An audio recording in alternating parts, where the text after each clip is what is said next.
અત્યાર સુધી તમે સમાજનું સંમેલન સાંભળ્યું હશે, રાજકીય સંમેલન સાંભળ્યું હશે, પણ તમે એવું સાંભળ્યું કે ક્યાંય જળ સંમેલન થયું હોય?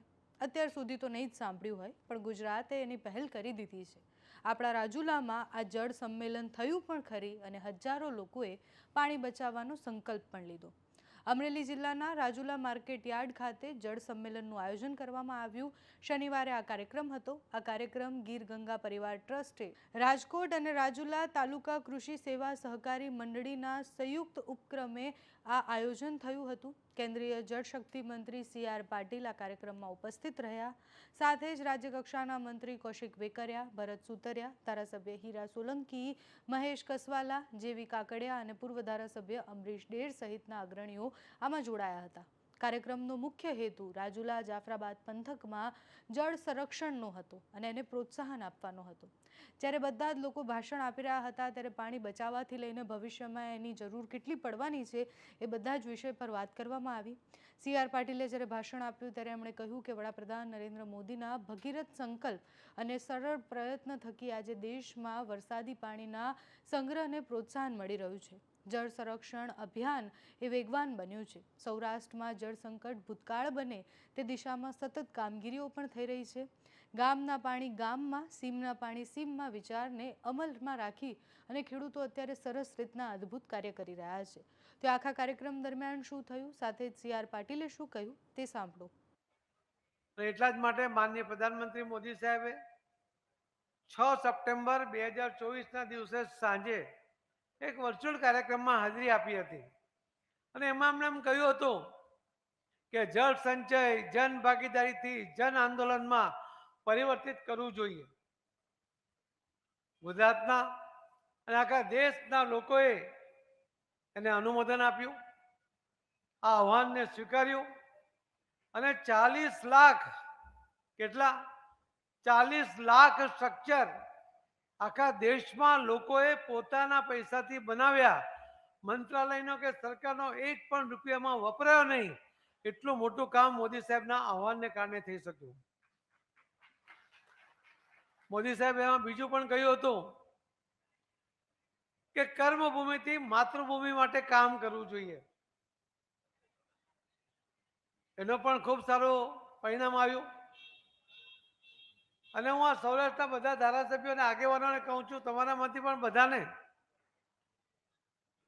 કે મુંબઈમાં હું બીકેસીમાં ગયો. હું 10 વર્ષ પછી મુંબઈ ગયો હતો.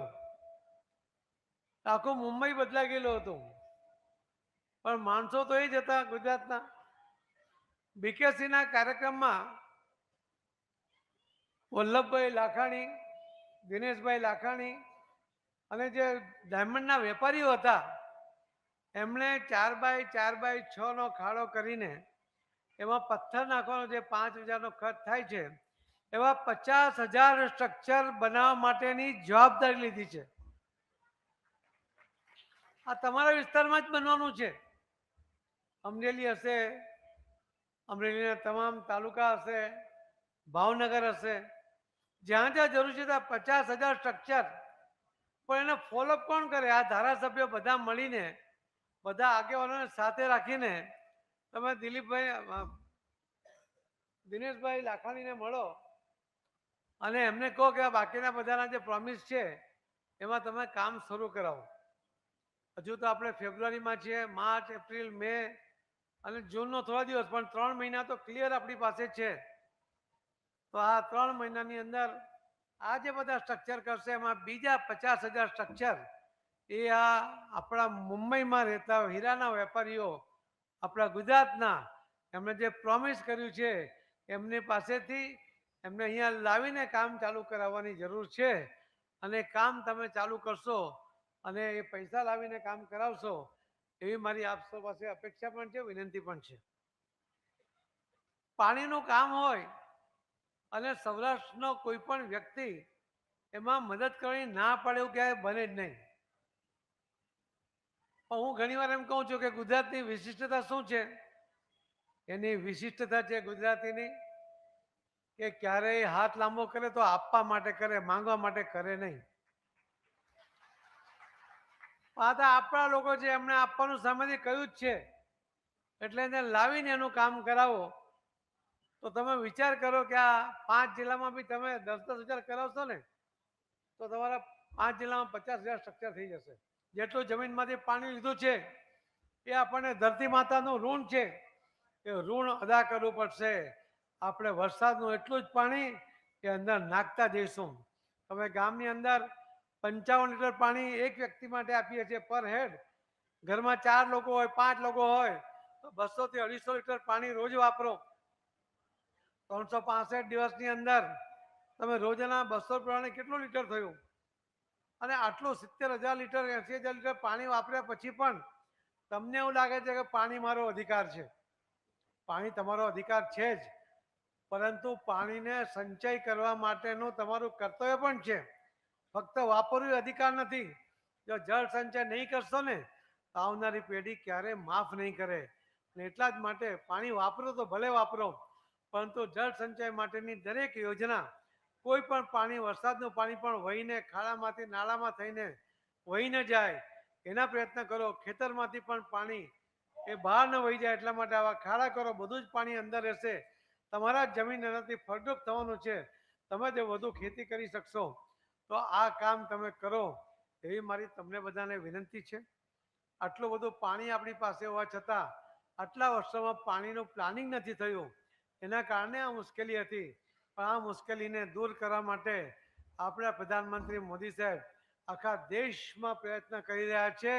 અને ગુજરાતમાં તો એમણે મુખ્યમંત્રી હતા ત્યારે પણ અને પ્રધાનમંત્રી બન્યા ત્યાર પછી પણ એમણે સતત આ પ્રયત્નો કર્યા છે. અને એટલા જ માટે આપણને વિશ્વાસ છે. પરંતુ વિશ્વાસ આપણી જવાબદારી પણ આપણે સમજીએ. અમે હમણાં દરેક સ્કૂલની અંદર પણ બાળકોને નોટબુકની સાથે નાના પેમ્પલેટ આપવા માંગીએ છીએ કે પાણીનો બચાવ કરો. બાળકોને હમણાંથી ટેવ પડે કે પાણીને બચાવવું છે. જળ સંચય કરવામાં આપણે એક ગ્લાસ પાણી કોઈ મહેમાન આવે અથવા લઈએ આપણે એમાંથી થોડું પાણી પીને બાકીનું પાણી ફેંકી દઈએ. તમે આખા દિવસમાં થોડું થોડું પાણી ફેંકી દેશો ને તો બી એક ગ્લાસ પાણી ફેંકી દેશો, પીવાલાયક પાણી. અને એવા 140 કરોડ લોકો જો એક ગ્લાસ પાણી ફેંકી દે તો મોદી સાહેબ કહે છે તેમ 140 કરોડ ગ્લાસ પાણી આપણે રોજ એમને એમ ફેંકી દઈએ છીએ. એટલે જરૂર જેટલું જ પાણી લો, જરૂર જેટલું જ પાણી આપો, પરંતુ પાણીનો વ્યય ન થાય એ બાળકોથી એની ટેવ પડે. એટલા માટે અમે પ્રાથમિક અને માધ્યમિક સ્કૂલના બાળકોને પણ અમે એમાં કહેવા જઈ રહ્યા છીએ. આપણે હાથ ધોતા હોઈએ ત્યારે, આપણે સેવિંગ કરતા હોય ત્યારે પણ નળ ચાલુ કરી દઈએ છીએ, બ્રશ કરતી વખતે પણ નળ ચાલુ કરી દઈએ છીએ. તો જેટલી જરૂર એટલી વાર એ તો બંધ કરો એને, અને પાણીને જવા નહીં દો. એવો પ્રયત્ન આપ સૌ કરો.